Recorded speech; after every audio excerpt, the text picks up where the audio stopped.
Hello, everybody. This is Jeff Murrin, and I'm going to speak to you for just a very brief bit about the second chapter of The Things They Carried by Tim O'Brien. The chapter is called Love. It's an extraordinarily short chapter, but one that I think is important to consider. As we begin the chapter Love, we see that this chapter takes place after the war has ended. And that's one thing that we'll see as we go through this book is that it's not, every chapter is not a sequential order. These are little vignettes, little snippets along the way. And it begins many years after the war. Jimmy Cross came to visit me at my home in Massachusetts. And for a full day, we drank coffee and smoked cigarettes and talked about everything we had seen and done so long ago, all the things we still carried through our lives. All right. So again, to reinforce the idea of what I was mentioning with the first chapter, the things they carried were not anymore the weapons, the artillery, the radios, the whatever, the Bibles, or the trinkets from home, or the tokens, or anything like that. It's all the stuff that they still maintained and still carried here. But really what he does is he focuses on Jimmy Cross and Jimmy Cross's love of Martha. And if you recall from reading the first chapter, the second, and carry that over into the second chapter here, Martha was Jimmy Cross's obsession. He was in love with this girl who did not necessarily reciprocate the same feelings back.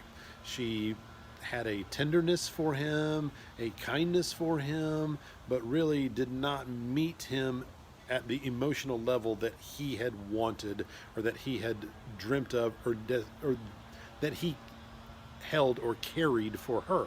And if you recall, it was his preoccupation with Martha and the trinkets that he carried from his relationship with her that that preoccupation he feels and carries with him is what I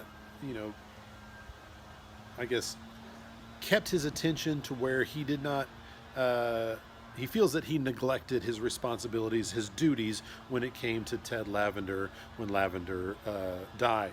And so he has carried all of that with him, but we can see here that while he carried that guilt, he still carries this love of Martha. But we find out that Martha was a Lutheran missionary now. If you recall in the first chapter too, he was very concerned, or brought up fairly often, how he wondered, hoped, whatever, that Martha was a virgin.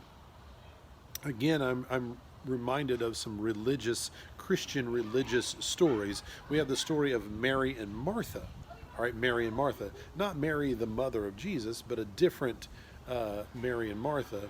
But those names going together with Mary and Martha, and Mary associating with Mary, the mother of Jesus, and her purity, the virgin birth, and all that kind of stuff, all those just kind of seem to be sort of swirling together and kind of coming together in this, because it's all about, Martha being a biblical name, her being very religious, her being a missionary, her at this point we find that never got married, and so maybe maintaining that virginal aspect with her.